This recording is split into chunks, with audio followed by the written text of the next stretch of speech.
एक समय की बात है जब संसार पर अंधकार छा रहा था। असुर हिरण्यकश्यप ने अपार शक्तियां पाने के लिए कठोर तपस्या आरंभ की। वर्ष बीतते गए, हिरण्यकश्यप की तपस्या गहराती गई और उसका बढ़ता प्रभाव संपूर्ण सृष्टि को कंपा गया। भगवान ब्रह्मा उसकी तपस्या से प्रसन्न होकर प्रकट हुए, एक वरदान देने के लिए। आंखों में श्रद्धा और मन में लालच लेकर उसने अमृता की मांग कुछ ऐसे की जो किसी नियम को तोड़े बिना पूरी हो सके। मुझे वर दो कि मेरी मृत्यु न तो मनुष्य से हो, न पशु से, न दिन में, न रात में, न घर में, न बाहर, न धरती पर, न आकाश और न किसी अस्त्र से। ब्रह्मा वरदान के नियमों से बंधे हुए यह वरदान देने को विवश हो गए और युग के अंधकार की नींव रखी गई। वरदान से रूपांतरित होकर हिरण्यकश्यप ने स्वयं को अजेय समझा, देवताओं से भी श्रेष्ठ। उसने ऐसा साम्राज्य रचा जहां भय ही शासन करता था और उसका आदेश ही धर्म था। विष्णु का नाम लेना निषिद्ध था। स्वर्ग लोक में चिंता व्याप्त हो गई। देवता देखते रहे जब धर्म की नींव धीरे धीरे हिलने लगी। लेकिन अत्याचार के मध्य एक दिव्य चिंगारी जन्म लेने वाली थी। कयाधु के गर्भ में एक ऐसा बालक जो सब कुछ बदलने वाला था। जैसे जैसे अंधकार बढ़ रहा था, नारद मुनि समस्त लोकों में भ्रमण कर रहे थे। श्री हरि का नाम लेकर आशा का दीप लिए छिपे रूप में नारद मुनि ने अजन्मे बालक को भक्ति का आशीर्वाद दिया और विष्णु के प्रकाश से उसका अंतर भर दिया। गर्भ में ही प्रहलाद की आत्मा जाग उठी, जो असुरों के क्रोध और भक्ति की परीक्षा को ललकारने वाला था। साम्राज्य विस्तृत था, लेकिन हिरण्यकश्यप विष्णु के नाम की फुसफुसाहट तक सहन नहीं कर सकता था। मंदिर ढाए गए, प्रार्थनाएं बंद कराई गई और विष्णु का नाम हर कोने से मिटा दिया गया। देवता भगवान विष्णु के पास समाधान की याचना लेकर पहुंचे, परंतु वे मुस्कुराए, क्योंकि दिव्य योजना तो पहले से चल रही थी। ऋतुएं बदलती गईं।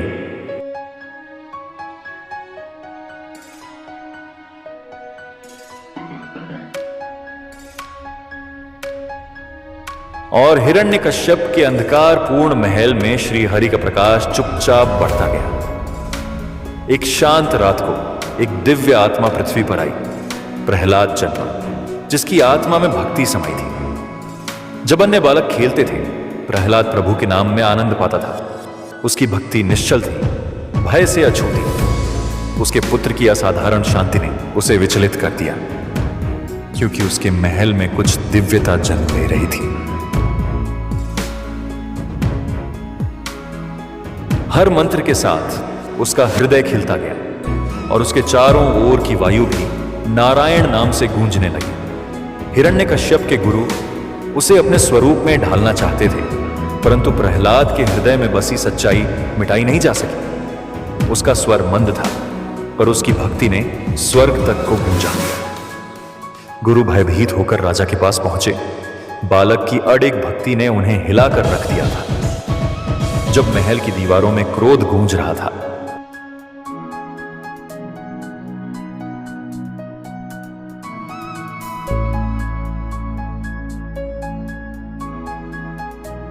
एक मां की बाहों ने उस बालक को थामा, जिसे स्वयं ईश्वर ने चुना था। मां की गोद से जुदा होते हुए भी प्रहलाद की आत्मा में बसी ज्योति नहीं डगमगाई।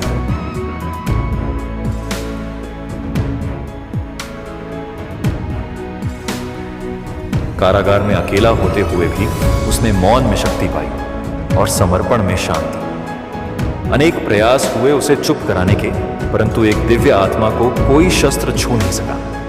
जब अंधकार बहुत निकट आया, तो वह भक्ति की अग्नि में जल उठा। जितना वह बालक की भक्ति को कुचलना चाहता, वह उतनी ही खिलती रही।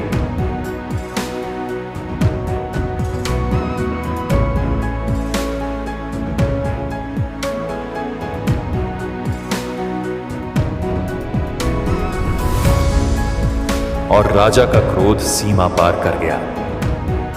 अपने पुत्र की भक्ति को तोड़ न पाने का क्रोध हिरण्यकश्यप के भीतर ज्वाला बनकर जल उठा, उसकी आत्मा तक को भस्म करने लगी।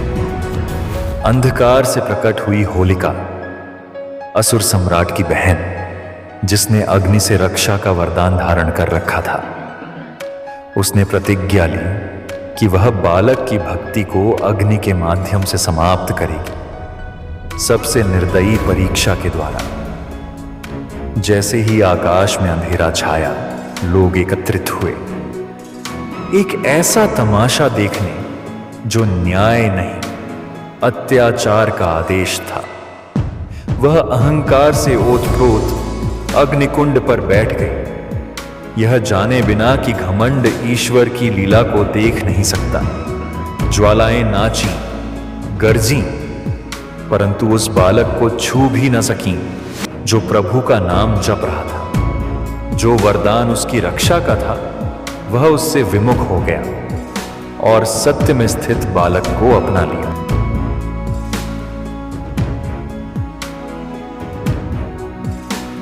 अहंकार ने अग्नि में अपना अंत पाया और जनता ने देखा जब सत्ता में लिपटा अत्याचार जल उठा।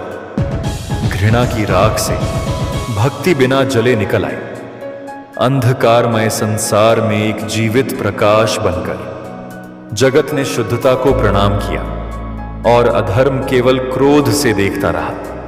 असहाय जगत ने शुद्धता को प्रणाम किया और अधर्म केवल क्रोध से देखता रहा। असहाय जब अग्नि हार गई और मृत्यु अस्वीकार हो गई, तब शेष रहा केवल क्रोध, एक पतित राजा की आंखों में जलता हुआ। क्रोध और गर्जन के बीच वह बालक खड़ा रहा, शांत जैसे सागर, स्थिर जैसे सत्य।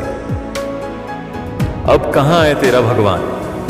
राजा गरजा, और उसके हाथों में ऐसा भय था जिसे वह समझ नहीं सका।